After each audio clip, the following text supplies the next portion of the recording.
Segundo Crônicas, capítulo 7, versículo 14, é um texto chave para a nossa igreja, é um texto áureo que vai ser para sempre o texto que nós temos aqui em nosso coração, e diz assim: se o meu povo, que se chama pelo meu nome, se humilhar e orar, buscar a minha face e se afastar dos seus maus caminhos, dos céus o ouvirei, perdoarei o seu pecado e curarei a sua terra. Eu tenho para mim, querido, e muitos líderes evangélicos, muitos dos profetas de Deus têm também para si, que esta pandemia que está assolando todo mundo não é uma doença comum. Ela não é comum, já do ponto de vista humano e do ponto de vista médico, da forma como ela se alastra, do nível de mortandade. Ela tem virado o planeta de pernas para o ar, né? Transtornou todo mundo. Mas eu quero falar do ponto de vista espiritual. Essa doença, ela é estranha. Essa doença, ela é esquisita. Essa doença, ela é tenebrosa. Essa doença, ela espalha enfermidade, ela espalha morte, ela espalha pavor, medo, divisão. Ela tem trazido uma nuvem negra sobre a terra. Ela tem trazido algo muito ruim.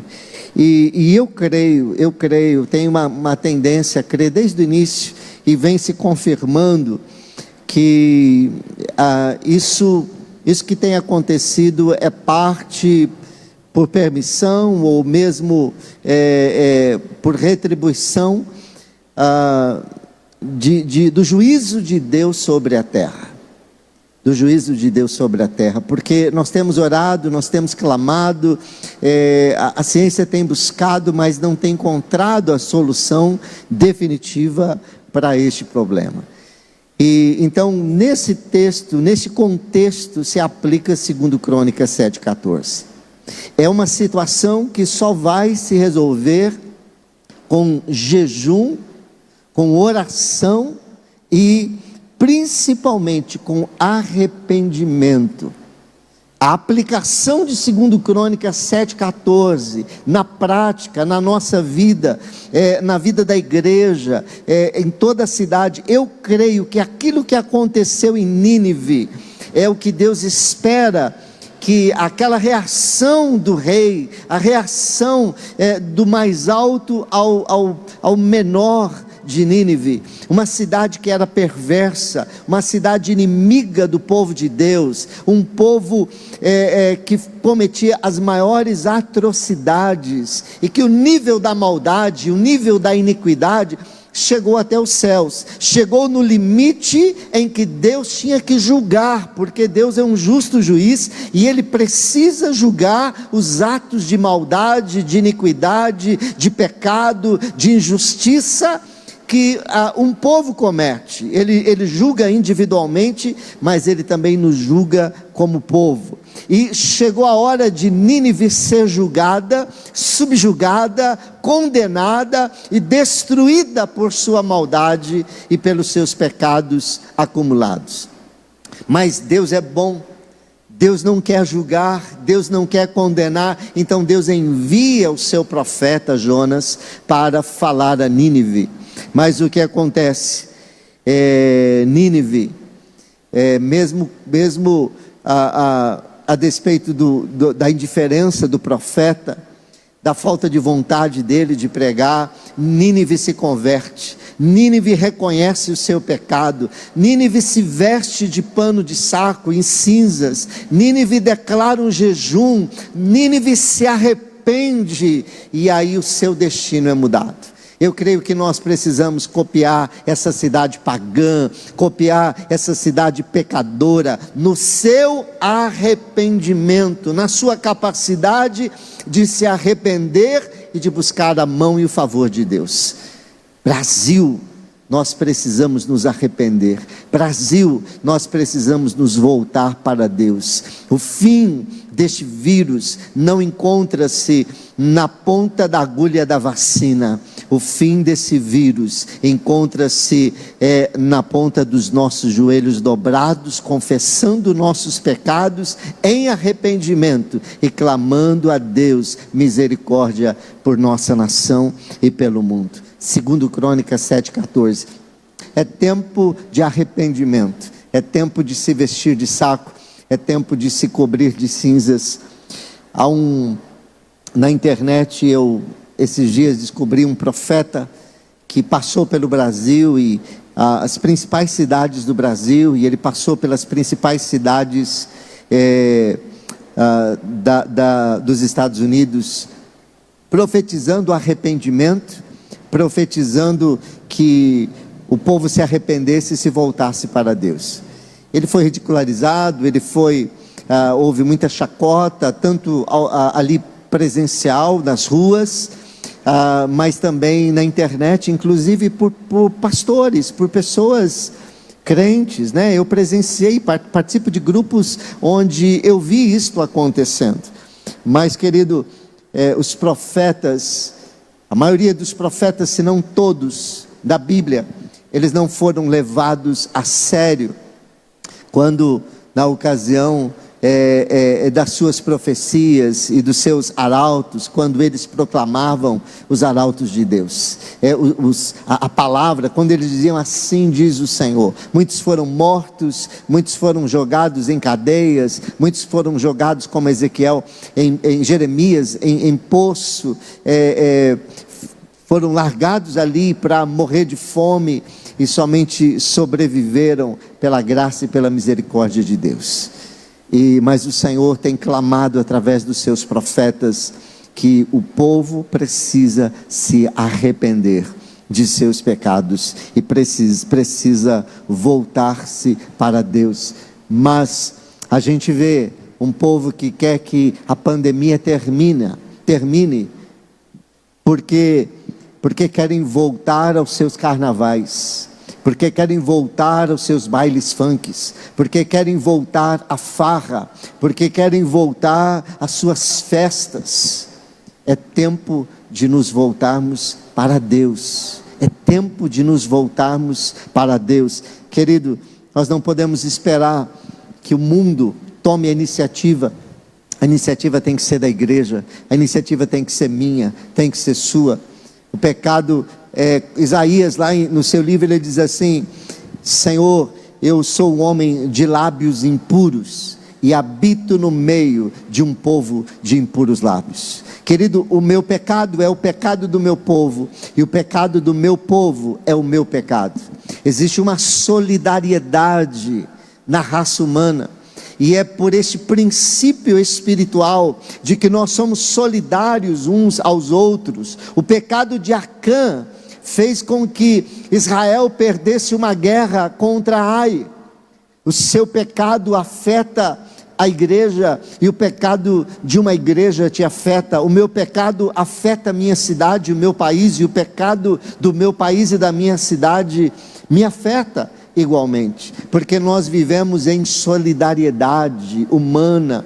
É por isso, por este princípio, que o pecado de Adão chegou a mim, mas é também por esse princípio espiritual que a obediência e a salvação de Jesus chegou a mim, porque pela identificação e pela solidariedade, por essa identificação espiritual, é que eu sou crucificado com Cristo na cruz do Calvário.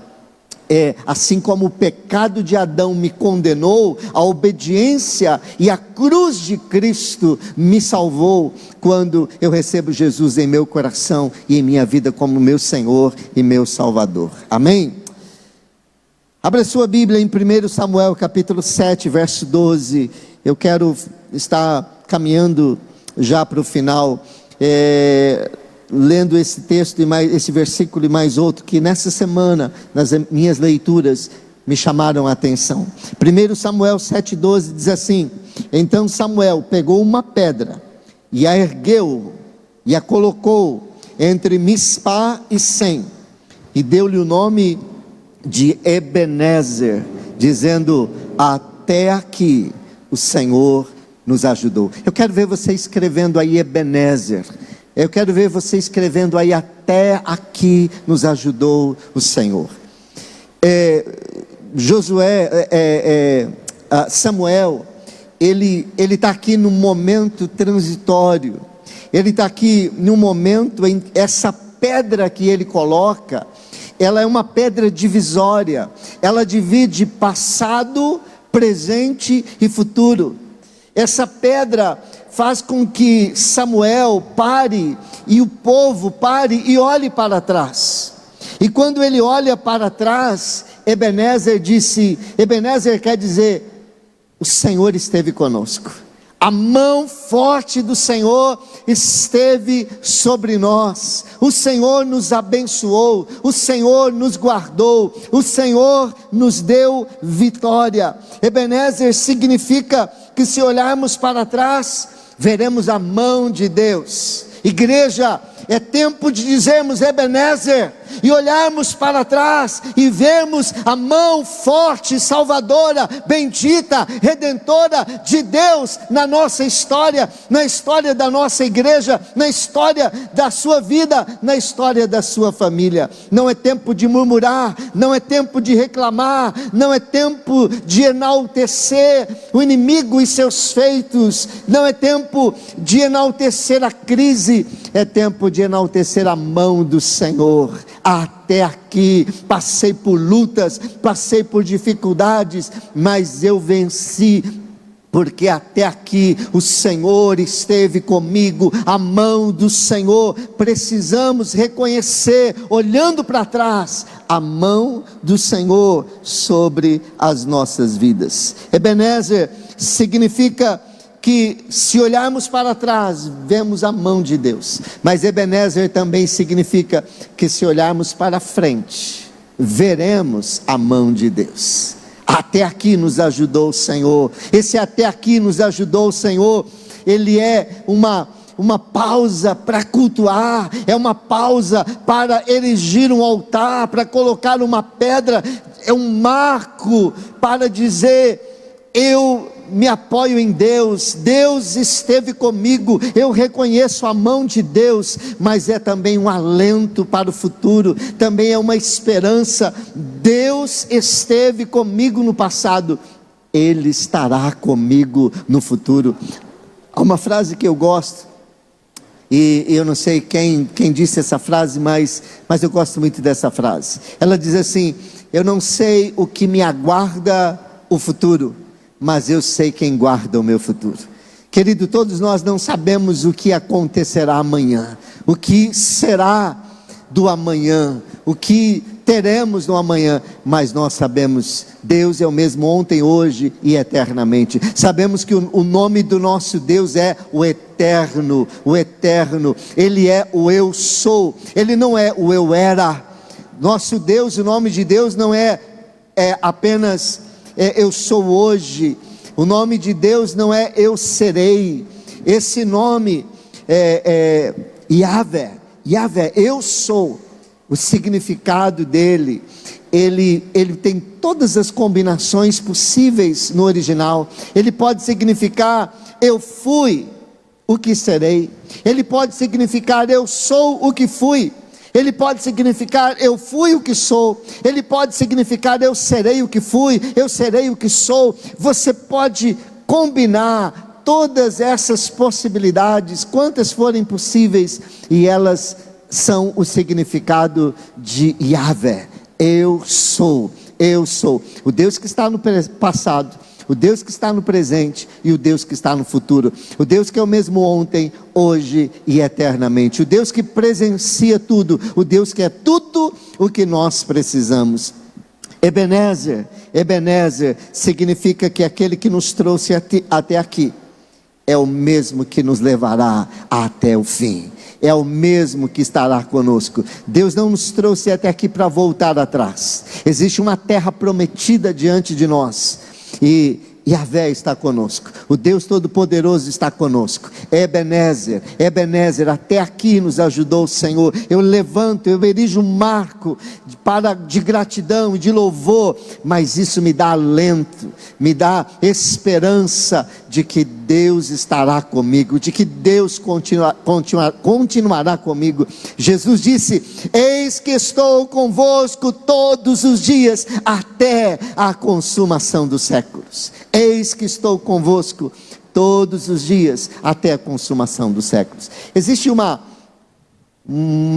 episódio na vida de Paulo que retrata o que a gente está dizendo. Paulo, ele é preso em Jerusalém, e ele está sendo levado para Roma, e ele passa por uma região conhecida, chamada de Três Vendas. E quando ele vai passar por aquela região, a igreja ali, sabendo que Paulo iria passar por aquela região, e que o navio iria aportar naquele porto, eles vão lá para reunir-se, para ver Paulo, para abraçar Paulo, talvez pela última vez, porque Paulo, ele nunca mais é solto, e depois de alguns anos ele é morto pelo Império Romano.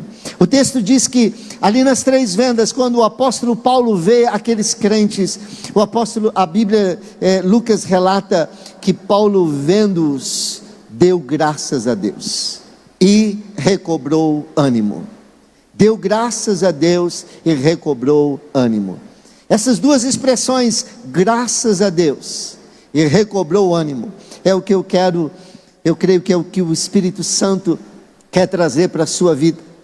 Olhando para trás, as lutas, as dificuldades, perda de emprego, doença, infelizmente alguns partiram. Nós estamos em meio a uma batalha, uma guerra, onde a gente olha e vê algumas destruições ao nosso redor, mas tudo aquilo que aconteceu e que está acontecendo, mesmo assim, a gente pode olhar para trás e a gente pode dizer: graças a Deus. Há motivos para agradecer, há motivos para bendizermos e exaltarmos ao Senhor. Então a palavra de ordem é, olhando para trás, graças a Deus. Graças a Deus porque Deus esteve conosco, graças a Deus porque passou, graças a Deus porque a cada dia estamos a um passo do fim, porque este é um mar que estamos atravessando, é um deserto que estamos atravessando, e cada passo e cada dia é um dia a menos no deserto, é um passo a menos no deserto. O choro pode durar uma noite, mas a alegria vem pela manhã, vai passar. O deserto, nós não vamos estar para sempre neste deserto, nós vamos atravessar, e por isso, a cada dia, nós vamos, graças a Deus, mais um dia eu venci, mais um dia eu sobrevivi, mais um dia a mão do Senhor teve sobre a minha vida. Mas Paulo, ele não deu só graças a Deus, ele recobrou o ânimo.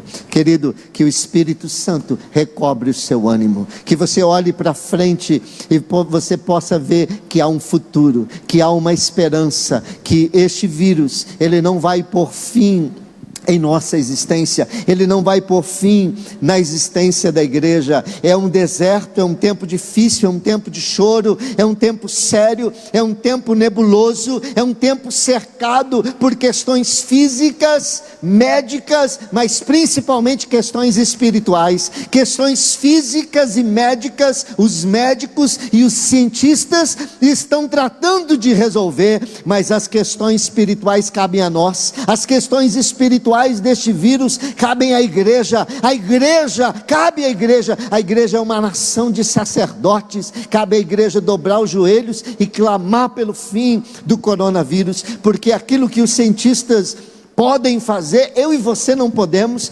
falta-nos habilidade, faltam-nos capacidades para isso, mas aquilo que a igreja pode fazer, nenhum cientista pode, nenhuma ciência pode. Aquilo que no mundo espiritual precisa ser aniquilado, precisa ser consertado, precisa ser resolvido, essa equação matemática espiritual, só a igreja pode solucionar, só a igreja pode resolver com os joelhos no chão, com jejum, com clamor, com a oração, com contrição. Então, olhando para o futuro, em uma igreja que clama, uma igreja que ora, uma igreja que proclama jejum, uma igreja que se arrepende, temos que nos encher de esperança que Deus é o nosso refúgio, que Deus nos trará a solução, que o nosso Deus, Ele é o nosso general, que o nosso Deus, Ele responde às nossas orações. Amém? Você recebe esta palavra?